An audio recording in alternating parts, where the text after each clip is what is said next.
안녕하세요. 아빠의 취향입니다. 저는 시공 계약을 했고요. 이제 어떤 시공이라는 건 전체적인 틀을 짜는 내용이죠. 이런 시공에 대해서 계약을 했으니까 이제 주택 내부의 컨셉을 정해야 할 시간이에요.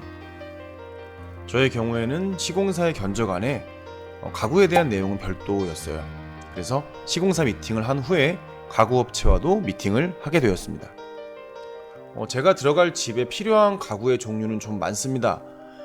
입구 쪽에 저는 이제 스타일러를 빌트인할 계획이에요. 그래서 그와 관련된 입구 쪽 가구, 그다음 선반, 중문, 그리고 안방, 작은 방 가구 및 다락의 조그만한 가구들까지 총 망라하는데요.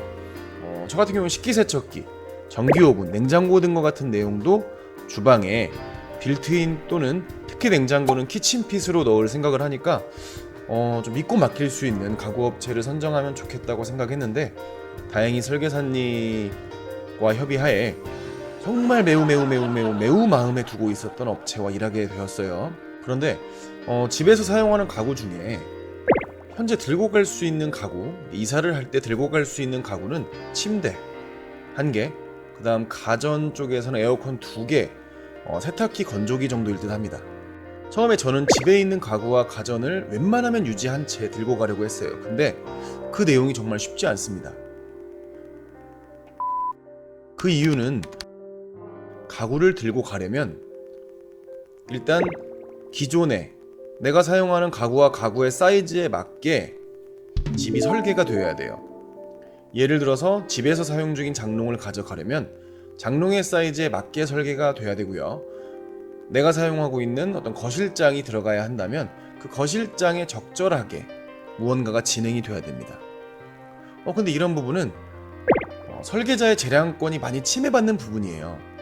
설계자는 좀 이렇게 좀 구조를 아름답게 하고 싶은데 기존의 가구와 가전을 가지고 가야 한다면 상당히 좀 머리가 아플 수 있겠죠.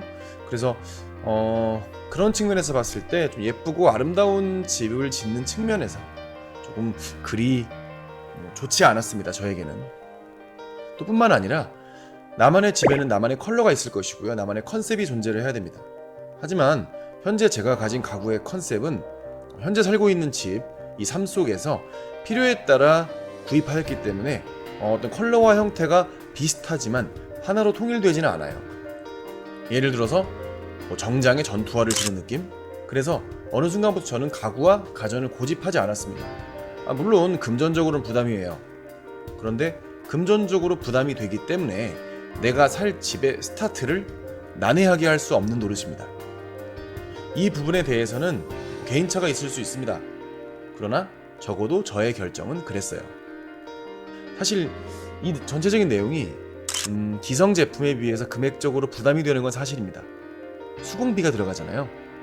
하지만 집에 누군가를 초대를 할 때 적어도 내 집은 내가 매달린 열정만큼의 감탄을 자아내면 좋겠어요. 근데 그 열정이란 건 눈에 보이지 않습니다. 남들에게도 자랑하고 싶은 집은 제가 내세울 수 있는 부분은 전망이라든지 주방 가구라든지 여러 가지 컨셉, 내부 컨셉을 통해서 거의 결정이 되죠. 다른 사람의 눈에만 흡족한 집을 짓겠다는 얘기는 아닙니다. 저에게 당연히 흡족해야 되고요. 다른 사람이 봤을 때도 이 사람이 집을 짓는 행위가 헛되지 않았구라는 느낌을 주고 싶어요. 다르다라는 느낌을 충분히 주고 싶다는 것이죠. 사실 투자의 개념에서 접근한다면 맞춤 가구에 대한 행위는 글쎄요, 좀 지양해야 되지 않을까 싶습니다. 하지만 저는 제 가족이 아름답게 살 집을 짓기 때문에 그런 부분에 대해서는 고민하지 않았어요. 아직 저에게는 투자보다는 행복한 거주가 포인트이기 때문입니다. 가구의 어느 부분까지 금액을 지불해야 하고 또 손을 대어야 하는가는 철저하게 개인의 판단입니다. 집을 짓는 목적, 내가 이 집을 짓는 목적이 무엇인가에 대해서 깊게 고민을 하고요. 결정한다면 어떤 방향으로든 후회 없는 굿 초이스가 아닐까 싶어요. 가구, 내부 인테리어 어렵습니다. 자신이 용인할 수 있는 범위 내에서 적절하게 인테리어를 좀 소화할 수 있다면 좀 더 아름답고 예쁜 집을 짓지 않을까 생각합니다. 구독과 좋아요 언제나 감사하고요. 시청해주셔서 감사합니다.